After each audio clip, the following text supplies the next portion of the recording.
दूसरी बात यह है कि मैं दो चार चीज़ों की तस्दीक कर दूं। हम ये जो बात कर रहे थे, क्योंकि हम इमरान खान पर्सपेक्टिव के हवाले से बात कर रहे थे, मेरे ख्याल में अगर पिछले 4 साल को उठा के देखा जाए तो शायद डोनाल्ड ट्रंप ने 4 दफा भी इमरान खान का नाम नहीं लिया होगा।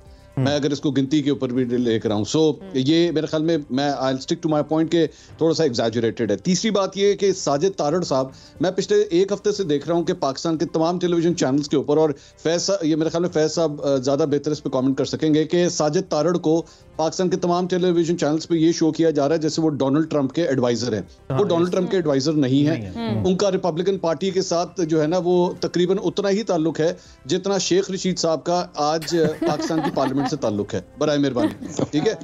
साजिद तारड़ साहब के क्रेडिट के अंदर जो बात जाती है, थोड़ा सा पोर्टफोलियो उनका बता देता हूं। वो सिर्फ ये था कि 2000 इससे पहले जब डोनाल्ड ट्रंप की कैंपेन थी, तो उसके अंदर जब वो तकरीब खत्म हो रही थी, उसके अंदर उन्होंने आके आखिर में कुरान की चंद आयात पढ़ी थी, और रिपब्लिकन कन्वेंशन के अंदर।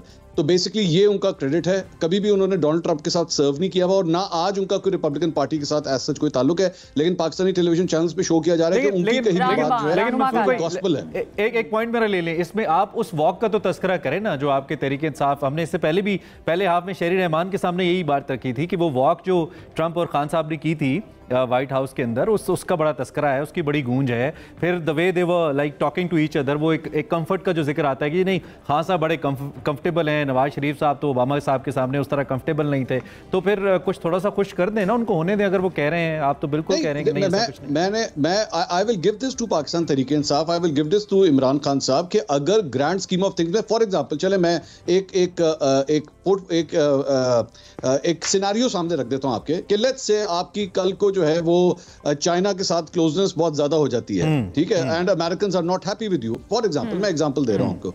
और अब आपकी जो मौजूदा हुकूमत है उसके साथ लेट्स से ट्रंप एडमिनिस्ट्रेशन कल को खुश नहीं होती, तो yes, then they could have a issue with you. देन जिस तरह खान साहब के हवाले से भी हुआ कि बाइडेन उनको फोन नहीं करता था बिकॉज खान साहब से नाराजगी थी। तो ग्रैंड स्कीम ऑफ थिंग्स में हो सकता है कल को इमरान खान साहब मैटर कर जाए, तब आप देख सकते हैं, हो सकता है डोनाल्ड ट्रंप की तरफ मंसूर, मैं एक बेसिक सा सवाल आपसे करना चाह रही हूँ कि एक आम शहरी, जो अमेरिका का आम शहरी है, वो क्या सोचता है, किस तरीके से वोट देना है, पॉलिसीज को देखता है, पर्सनालिटीज को देखता है? क्योंकि पाकिस्तान के कंपैरेटिवली अगर हम बात करें तो यहाँ पर पर्सनालिटीज को देखकर भी वोट दिया जाता है।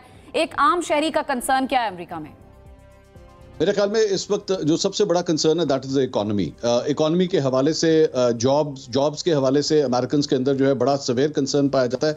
दे थिंक कि बाइडेन के अंदर जो है वो इकोनॉमी को जिस तरह बूम मिलना चाहिए था वो नहीं मिल सका, जो डेमोक्रेट्स को ने जो प्रोमिसेस किए हुए थे वो नहीं हो सका। उसके बाद बीच में से बाइडेन का कैंपेन में चेंज आना, कैमला हैरिस का आ जाना, उस वक्त एक मोमेंटरी बम्प जरूर मिला था उस पूरी डेमोक्रेटिक कैंपेन को, कि हाँ यही वो एक फ्रेश था जो शायद उनको चाहिए था, even though she is not that fresh, लेकिन फिर भी अब डेमोक्रेटिक गवर्नमेंट को, डेमोक्रेटिक जो कैंपेन थी उसे एक सपोर्ट मिला था। लेकिन मेरा ख्याल में प्राइमरी कंसर्न इस वक्त अमेरिकन का जो है वो इकोनॉमी ही होगा।